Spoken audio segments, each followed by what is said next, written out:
Un día llega mi esposo a la casa y me dice, necesito que te largues de mi casa.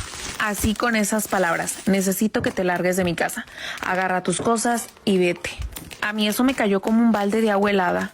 Me dijo, tienes 3 días para salirte de aquí de la casa que por cierto era de su mamá.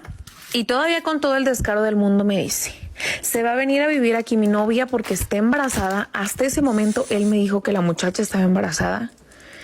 Y no quiero que te encuentre aquí cuando ella llegue con sus cosas. Evítate pasar un mal rato o que yo te saque empujones, así que mejor lárgate por tu cuenta. Yo estaba completamente en shock. Yo en ese momento hasta estaba temblando. Me estaban corriendo de mi casa con niños chiquitos, sin yo trabajar, sin yo tener un sueldo, sin yo tener nada.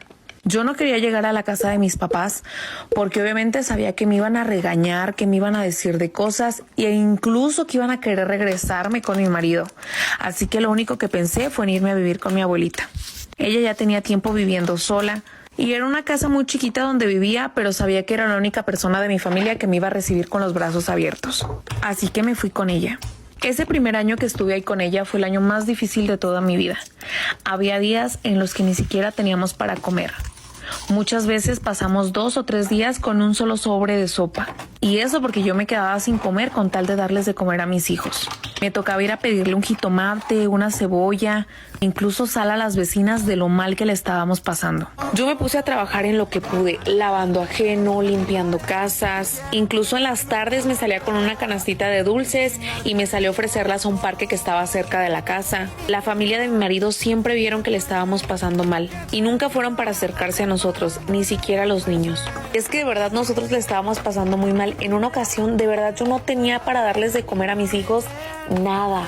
Recuerdo que esa vez fui a arrastrarme, a suplicarle, a implorarle que por favor me ayudara, que también eran sus hijos y que ellos necesitaban a su papá, que necesitaban su apoyo. Y él con una mano en la cintura me dijo que él no era caridad de nadie, que él estaba haciendo una nueva familia y que él estaba con esa persona, que no quería problemas con su nueva mujer porque yo estuviera ahí, que por favor me fuera. Recuerdo haber salido de ahí llorando y me daba muchísimo coraje porque su mamá, sus hermanos pasaban por donde yo vivía con mi abuelita y luego me veían pasar con mi canasta de dulcecitos y hasta la cara me volteaban.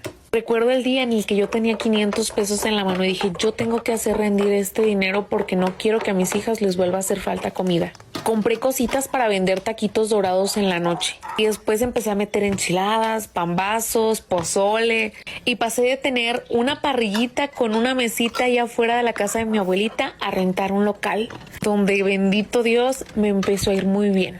Cuando pasaba la familia de mi esposo y me volteaba la cara, yo decía, qué bueno que están viendo que me está yendo bien. Pasaron casi 4 años de que yo había ido a buscar a mi esposo, cuando un día va a mi negocio.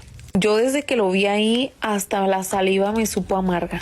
Me dijo que si podíamos hablar. Le dije que si quería que habláramos que se esperara hasta que yo terminara de vender y de recoger. Yo desde que lo vi flaco, lo vi demacrado y sabía que algo le ocurría. Y después él me empezó a decir que le habían detectado insuficiencia renal y que le estaban haciendo hemodiálisis, que quería acercarse a sus hijos, que quería estar con ellos, que no sabía si iba a sobrevivir. Yo le contesté que mis hijos no iban a estar con alguien a quien ni siquiera conocían, alguien que ni siquiera se había tentado el corazón cuando ellos no tenían que comer, que se largara de ahí.